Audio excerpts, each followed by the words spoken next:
I did want to talk a little bit about the end of the Knicks season. I was lucky enough to have been at MSG yesterday for Game 7. And, man, I can't even sit here and say I'm that mad. I'm just disappointed. You know, you can't criticize this team. They have dealt with incredible adversity, just insane set of circumstances, and they continued to fight. The fact that it even got to this Game 7 is a testament to Tom Thibodeau, his staff, and the players on this team. I mean, OG Anunoby gave it a go yesterday, and you knew a minute in, he had nothing. The fact that he hit his first 2 shots was awesome. He couldn't move, and then you knew he was done. Josh Hart playing with a significant abdominal injury, giving you his absolute best effort. I mean, the Knicks just ran out of gas. Unfortunately, it's just too many injuries. If OG never got hurt in Game 2, I think they win the series in 5. Indiana's a really good team. I think the Knicks are better. And it's not realistic to expect the Knicks to be at full strength. But, man, Indiana's basically at full strength. I know Boston doesn't have Porzingis for at least Games 1 and Game 2, but they got all their other guys. It's just too many injuries the Knicks dealt with. It's a testament to them that they were actually able to force, a Game 7. It stinks to lose at home. The crowd was super into it, and Indiana just didn't miss in the first half. The Knicks defense wasn't great early, but then I thought some of the shot making by Indiana was just, what are you going to do? They shot 80% in the first half. They shot an NBA record for the game in a Game 7. So the Knicks laid it all out there. I mean, Brunson fracturing his hand is just, if that isn't a perfect encapsulation of what this season has been, where finally Jalen Brunson, who's already on one foot, fractures his hand when the Knicks were down 12 in the third trying to come back. That's all you need to know. Shout out to Dante DiVincenzo. He was incredible. He had so many big moments during these playoffs. Truly raised his game this year. Alec Burks is a consummate pro, so I want to give some love to those guys because their performances should not be forgotten in what was a pretty forgettable Knick game. But it's just disappointing because if this team was fully healthy, to put it in perspective, Josh Hart's coming off the bench. This guy was averaging 48 minutes a night during the playoffs. I mean, it's insane. So I'll forever appreciate this Knicks team, what they did for the city. The crowd giving the team an ovation at the end was awesome. They deserve it. And it's unfortunate, man. I mean, you lose Julius Randle, you lose OG Anunoby, you lose Bogdanovic. Jalen Brunson's on one leg till he fractures his hand. Josh Hart's playing through an abdominal injury. It's too many injuries, man. Mitchell Robinson was in and out of the lineup all year. We never got to see this team fully healthy. And the brief stretch we did in January before Robinson got back, they went 15-2. And it was the best month of Knicks basketball since the 90s. So they got some questions to answer this offseason. I think they have to work out an extension with OG, even with his injury concerns. They got to find a way to try and keep Hartenstein. The Knicks are loaded with draft picks. They have cap flexibility. They are a well-run franchise. This should only be the beginning, but the East is good, and you just never know when you're going to get back, and it's disappointing because when you're one win away from breaking through and getting to a conference finals, you want to see it through. They haven't been there in 24 years, even though I think they would have probably lost to Boston in 5, if we're being real. Just getting to the conference finals would have been a nice, encapsulation of the season, a nice, stamp on this team taking a step forward. But for them to win 50 games and be the 2 seed, I mean, how are you as a Knicks fan not proud of the effort? They play basketball the right way. And let me say this, too, about the people blaming Tom Thibodeau for the injuries. It drives me crazy. It just shows me that you're not actually watching the Knicks, that you don't actually understand, the circumstances as to why some of these players on the Knicks had to play the amount of minutes that they did. It's very frustrating. I mean, Julius Randle and Jalen Brunson, let's start with this. They're not even in the top 10 in minutes per game this season. According to some of you, the Knicks would have won the NBA Finals if Tom Thibodeau had a 12-man rotation. I forgot that he should be playing Obi Toppin's brother and Daquan Jeffries. Have you seen the injuries the Knicks have? There's a reason why they have to play in the playoffs such a short rotation, and these guys have to play every minute. They wouldn't have advanced past Philly if they expanded the rotation. I mean, Tibbs played his good players a lot more than normal once Mitchell Robinson got hurt early. And then Randall got hurt. And then OG got hurt. All at the same time. And they had to hold on for dear life to be the 2 seed. I mean, the 2 seed wasn't decided until the last day of the season. Randall hurt his shoulder on a tabletop. Mitch got flagrant fouled. Bogdanovich got stepped on. Hart got collided into. OG stepped wrong on a fast break, and he's got an injury history anyway. You can't blame Tom Thibodeau for these injuries. It's lazy. You want to say OG's playing too much? Okay, what choice did he have? Maybe that's the only one you could say it's on the coach, but what choice do you have? You have no chance to win unless he wasn't playing.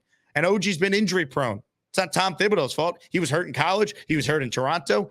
It's not a Tibbs thing. People run with the lazy narrative from like the Derrick Rose Bulls years and say that applies to the Knicks here. It doesn't.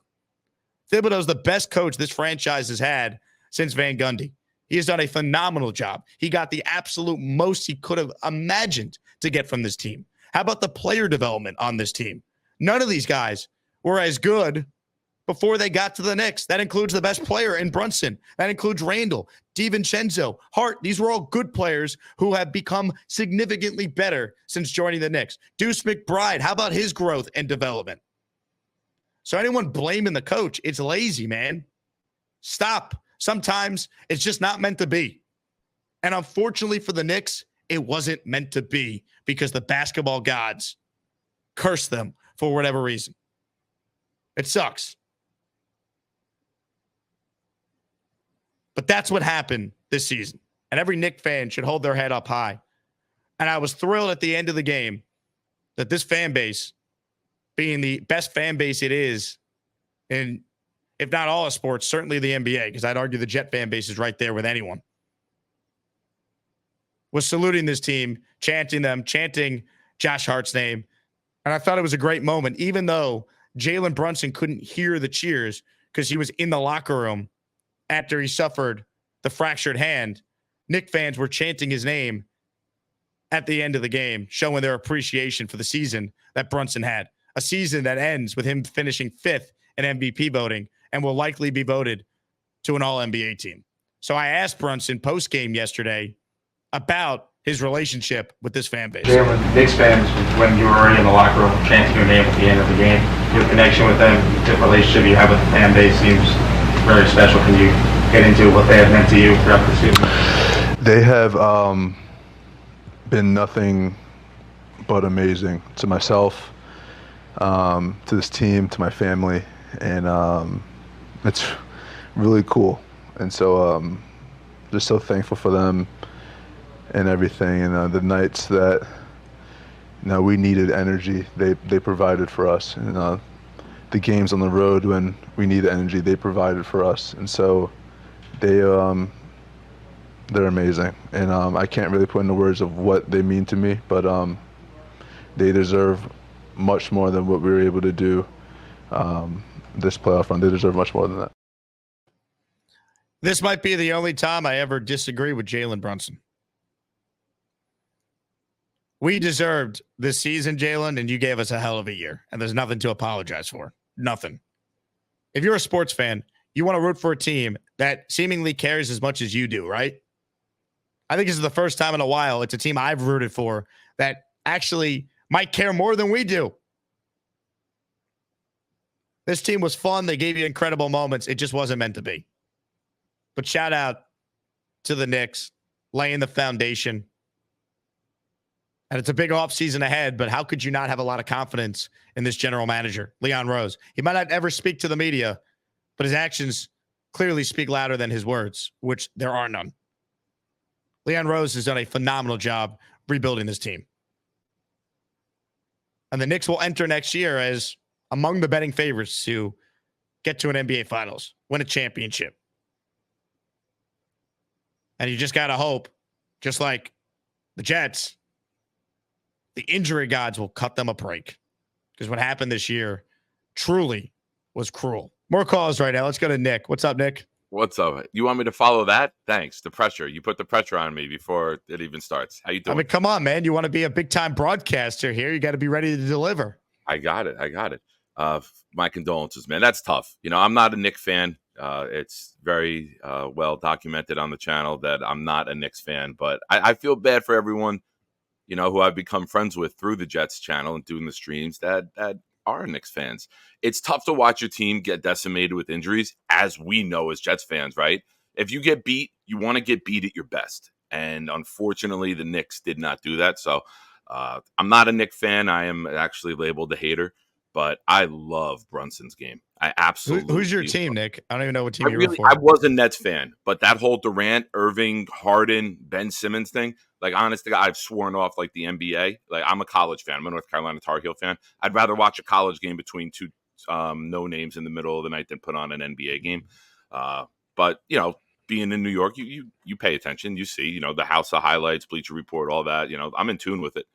But I don't know. I don't like the game itself anymore. 4 guys standing on the 3-point line. 1 guy penetrates, gives up an open layup to swing it around to 3-pointer.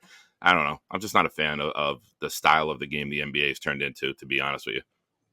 Yeah, I mean, it's not for everyone. I think the way the Knicks play, though, it's like more of an old school style. They play defense. They don't do load management BS. So I get it, though. But yeah, I mean, it's disappointing because, to me, the Knicks are clearly the better team. And while it's not realistic to think everyone would stay healthy, if they just had, a couple of their guys more available in this series, I think they win in 5. And it's a shame. If Hart's healthy, Hart is like a more athletic, like Rodman. Like, the guy gets like 17 rebounds and like no points. Like, that was an amazing performance the one day, right? He dropped 17 rebounds as like a small forward. That was impressive. I think they got a lot of good pieces. I think the guys have good chemistry together, and it should be an interesting future for the Knicks. The GM, I don't know his name. I think you said it earlier. Leon Rose. He's doing a nice job. And you have no idea how difficult it is for me to compliment the Knicks right now. So this is some good stuff you're getting here. Rich says, hit the like. He's absolutely right. Thank you, Rich. More calls right now. Ladies and gentlemen, Ken from San Diego joins us. What's up, Ken? How's it going, Jake? It's great to hear you on all these news stations and radio stations now. I'm like a huge fan. So thanks, Ken. Appreciate that. So a couple of things.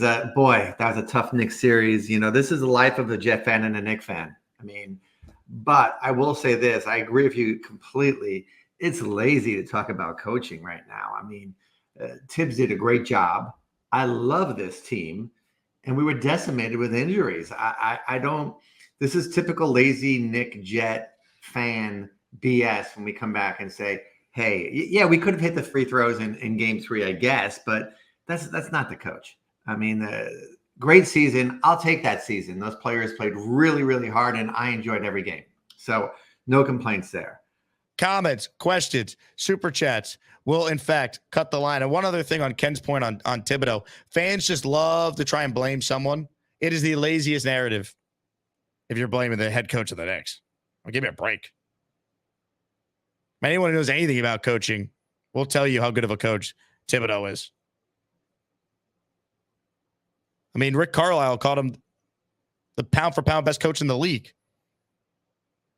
Other people have taken notice of what he got out of this team this year. The Knicks were not supposed to win 50 games with the injuries they suffered. They were not supposed to win a playoff round with the injuries they suffered. They ran out of gas, man. It sucks. It wasn't meant to be. That's how you got to look at it.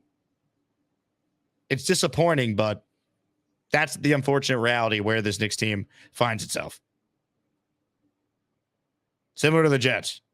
Only at least the Knicks had a playoff run and gave us moments. The Jets gave us the Bills win, which we didn't get to truly enjoy. The great Eagles win, and then it was really all downhill from there. The only thing better than Alden shoes is Joey D, cause he totally rules. Jake, my brother, I'm high as a kite. I love everybody. Damn, this show is crazy. Mr. Bonesy joins us now. Hello, Bones. Oh, Jake, my brother, Jake, my brother. So, how are you feeling? I'm still hurting, man. I mean, I'm happy with, like, it was almost emotional watching the Garden give those ovations to Hart and to Brunson, who didn't hear it, and just shows you, like, the injuries are ridiculous, man. It hurts so much to say how, like you said, even Anunoby, him just being healthy would have been a difference maker. So shout out to the Knicks fans. I'm feeling the heavy heart with you guys, but it wasn't meant to be, man. Jake just said it perfectly. Hey, man, it's May. The Knicks lost. I'm sad, but we still got the Jets. Let's go, baby. Jets. Knicks. Ladies and gentlemen, Mr. Bonesy checking in. I'm a Yankee fan, so Yankees have the best record in baseball right now, or in the American League. So I've enjoyed it.